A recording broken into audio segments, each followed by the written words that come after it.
In his book, Learn to Write Badly: How to Succeed in the Social Sciences, Michael Billig talks about how academics are taught that ordinary language is too imprecise.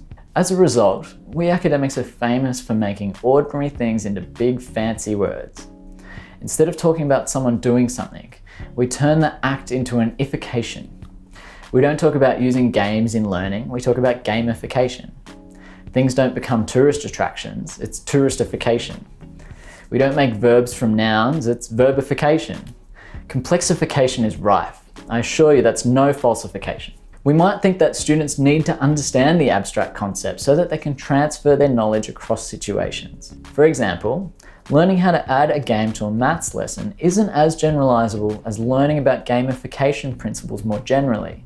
That's true, but there is a curse of knowledge at play here. When we use abstract constructs, they're made up of lots of concrete examples that we already know about. But for someone who doesn't know the concrete examples already, it's really hard to understand the abstract construct. To take some examples from these videos, the signaling effect doesn't mean as much to a novice, but most people understand what it means to highlight words, color objects, or to use arrows to point at stuff. These are simple, concrete examples that we then use to understand the abstract signaling effect. Students need to start with the concrete and move to the abstract. This usually means using conversational language, explaining the effects of people doing things in plain old English.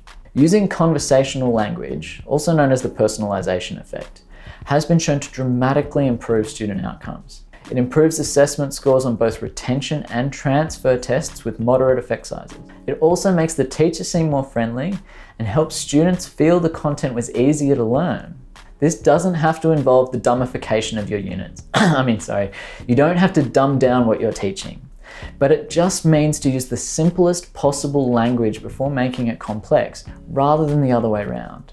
Rather than talking loosely about the pedagogical effects of differentiation, consider describing a case study with a teacher using activities of different levels of challenge for different students. Rather than talking vaguely about a certain phenomenon in physics, start with the collision and a concrete question about what's going to happen.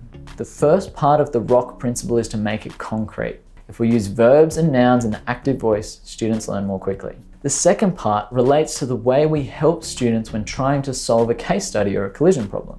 With the popularization of techniques like problem-based learning, some teachers have started giving students a challenging problem and then helping them as they figure it out for themselves. Under the right conditions, this might be a useful strategy, but it's contingent on students having a lot of pre-existing knowledge, like in graduate medicine. An honours year is another example where people need to learn to solve many complex problems on their own. But honours is for the best performing students at the end of their undergrad, not the average student before they have much expertise. We want to keep students in this channel where there's a balance between their skills and the required challenge.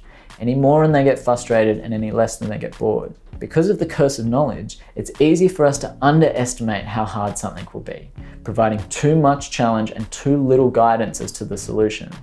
And when we do this, students are easily overloaded and the learning stops. So how can we help the average student solve complex problems in our courses?